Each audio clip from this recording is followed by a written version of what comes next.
কেমন আছো তোমরা সবাই? আজকাল কিন্তু লাইফস্টাইলের ওপরে আমি ব্লগ দিচ্ছি। আগে অনেক বড় বড় ব্লগ দিতাম, অনেক কিছু না বুঝতে পেরেই অনেক বড় বড় ব্লগ বানাতাম। তাতে করে দেখছি যে এখনও অনেক অনেক দূর পৌঁছতে হবে আর অনেকের ভালোবাসা অর্জন করতে হবে, তারপর এই বড় ব্লগগুলো মানুষ দেখবে।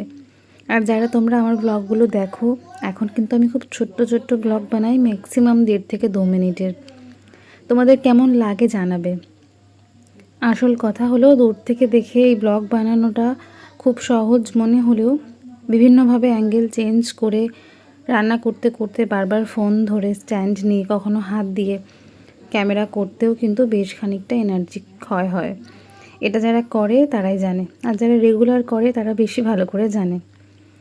তাই সংসার সামলে কাজ করতে করতে যতটুকু নিজের জন্য সময় বার করা যায় করে, সেই নিজের বার করার সময়টাতে আমি বসে বসে এডিটগুলো করি। তোমরা যারা হাউসওয়াইফ আছো তারা কিভাবে কাজ করো আমাকে কিন্তু জানিও, আর কিছু টিপস থাকলে সেটাও জানিও। আজ বাজার থেকে বাটা মাছ নিয়ে আসার পরেও সেটা রান্না করিনি।